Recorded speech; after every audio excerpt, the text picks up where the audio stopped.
Next बेटा, अब हमें पता चल गया है कि जो ट्रांसक्रिप्शन होनी है उसके लिए तीन कंपोनेंट्स ज़रूरी हैं, that is promoter, terminator and structural gene. Promoter है वो क्या है, कहाँ पे लोकेटेड होता है, 5 प्राइम एंड पे, और जो टर्मिनेटर है वो 3 प्राइम एंड पे। तो जो पोलैरिटी कोडिंग की होती है ये आपने इंपॉर्टेंट है लर्न रखनी है कि जो 3 प्राइम टू 5 प्राइम पोलैरिटी पे ही क्या है, जो टेम्पलेट स्टैंड होगा उसी पे कोडिंग स्टार्ट होगी आरएनए की, वो होगी 5 prime to 3 prime coding strand. Next we are going to discuss process of transcription. अब ट्रांसक्रिप्शन एक्चुअली होता कैसे, तीन कंपोनेंट तो ज़रूरी है कि promoter, terminator and structural gene चाहिए ट्रांसक्रिप्शन के लिए। अब ये प्रोसेस कंप्लीट कैसे होता है, ट्रांसक्रिप्शन का प्रोसेस कंप्लीट कैसे होता है। अब ये दो तरह से होगा क्योंकि प्रोक्रियोट्स में थोड़ा डिफरेंट है और यूक्रियोट्स में थोड़ा डिफरेंट है। We know what are prokaryotes and eukaryotes.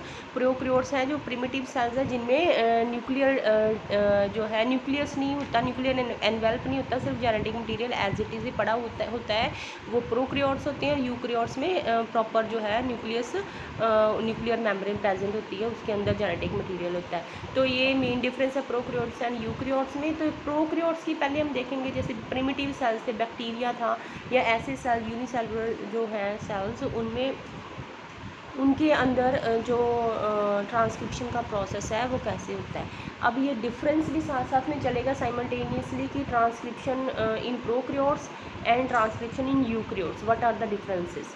So first difference is कि इसमें जो स्ट्रक्चरल जीन है जो बनेगी, एक्चुअली जो स्ट्रक्चरल जीन बनेगी, प्रमोटर एंड टर्मिनेटर ने तो स्टार्टिंग एंड एंडिंग करनी है, तो जो एक्चुअली जीन बन रही है, जो कोडिंग हो रही है, वो होती है हमेशा कॉन्टीन्यूस। मीन्स वो जीन बनती है हमेशा क्या, कॉन्टीन्यूस एंड पॉलीसिस्ट्रॉनिक, जो कि यूक्रियोट्स में ये कॉन्टीन्यूस नहीं होती और ये मोनोसिस्ट्रॉनिक होती है। This is the one of the big difference between transcription in prokaryotes and transcription in eukaryotes. So a single DNA, इसके लिए अब चाहिए क्या, प्रोक्रियोट्स में ट्रांसक्रिप्शन के लिए चाहिए क्या, single DNA dependent RNA polymerase. Means कौन सा एंजाइम चाहिए, आरएनए पॉलीमरेज, जो कैटालाइज करता है सिंथेसिस को। और कौन कौन से, क्योंकि ये पॉलीसिस्ट्रॉनिक है, ये मैंने टर्म्स ऑलरेडी पहले क्लियर कर दी है, मोनोसिस्ट्रॉनिक एंड पॉलीसिस्ट्रॉनिक क्या होती हैं।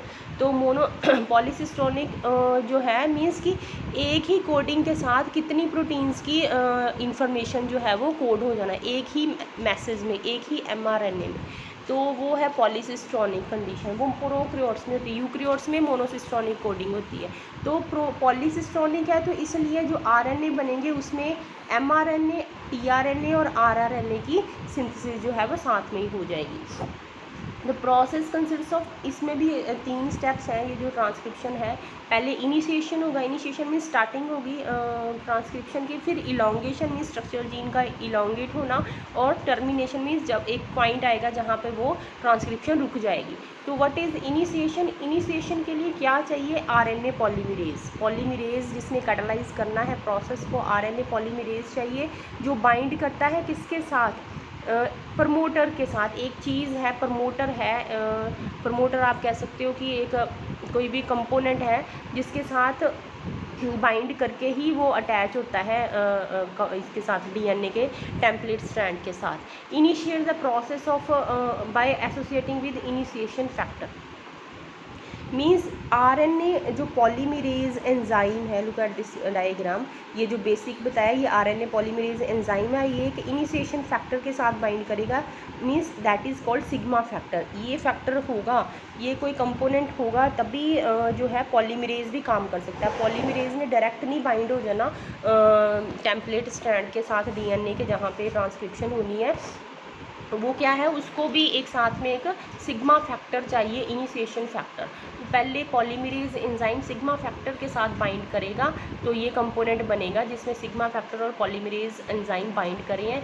अब ये क्या है, ये टेम्पलेट स्ट्रैंड पे, टेम्पलेट स्ट्रैंड क्या, अब ये डीएनए का ऊपर स्ट्रैंड बताया है, इसमें क्या करेंगे, अब हमें पता है कि डीएनए के स्ट्रैंड के जो दोनों स्ट्रैंड है, एक की 3 प्राइम टू 5 प्राइम पोलैरिटी है, दूसरे की 5 प्राइम टू 3 प्राइम पोलैरिटी है।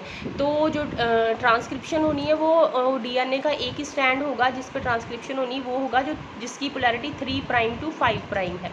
तो 3 प्राइम टू 5 प्राइम पोलैरिटी जो है जो भी है, अब आप देखिए यहाँ से यहाँ पे ये 3 प्राइम टू 5 प्राइम पोलैरिटी जा रही है, तो इस पोलैरिटी में क्या होगा, इस पे ट्रांसक्रिप्शन होगी, यहाँ पे इस स्ट्रैंड पे, इस वाले स्ट्रैंड पे अटैचमेंट होगी इस सिग्मा फैक्टर और पॉलीमरेज फैक्टर की, ये बाइंड हो जाएगा। और उसके बाद क्या होगा, नेक्स्ट प्रोसेस शुरू हो जाएगी इलॉन्गेशन की। इलॉन्गेशन मीन्स इसके बाद ट्रांसक्रिप्शन शुरू हो जाएगा, आरएनए पॉलीमरेज अपना काम कर देगा। जब सिग्मा फैक्टर ने बाइंड कर दिया इसको टेम्पलेट स्ट्रैंड के साथ, नाउ ये पॉलीमरेज अपना काम शुरू कर देगा। पॉलीमरेज का काम क्या है, इसने पॉलीमराइजेशन करनी है, न्यूक्लियोसाइड्स एंड ट्राईफॉस्फेट को बाइंड करते जाना। न्यूक्लियोसाइड आपको पता है क्या होता है, न्यूक्लियोसाइड्स क्या होते हैं, नाइट्रोजनस बेस प्लस शुगर जो है, इन दोनों के कंपोनेंट के को बोलते हैं न्यूक्लियोसाइड। और जब फॉस्फेट भी बाइंड हो जाता है तब वो न्यूक्लियोटाइड बनता है।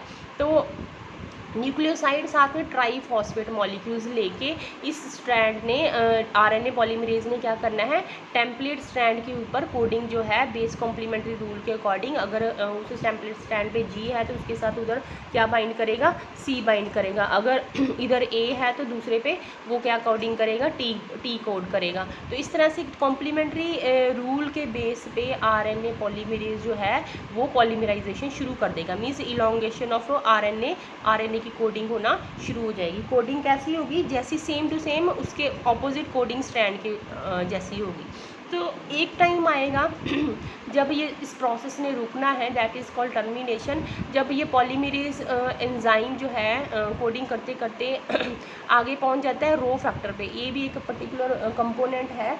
जब ये इस फैक्टर तक पहुंच जाएगा तो क्या होगा, ये स्टॉप कर देगा ट्रांसक्रिप्शन। इसको सिग्नल मिलता है, मतलब सिग्मा फैक्टर इसको इनिशिएशन सिग्नल देता है पॉलीमरेज को कि पॉलीमरेज ने अपना काम शुरू करना है, और रो फैक्टर जो है इसको टर्मिनेशन सिग्नल देता है कि इसको स्टॉप करना है पॉलीमराइजेशन का प्रोसेस।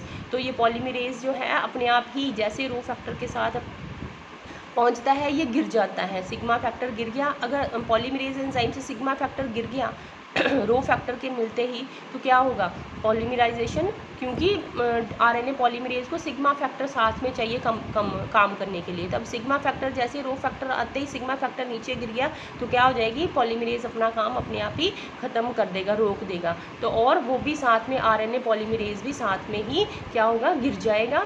और जो नेसेंट आरएनए है, आरएनए की जो स्ट्रैंड बना है वो हमें मिल जाएगा।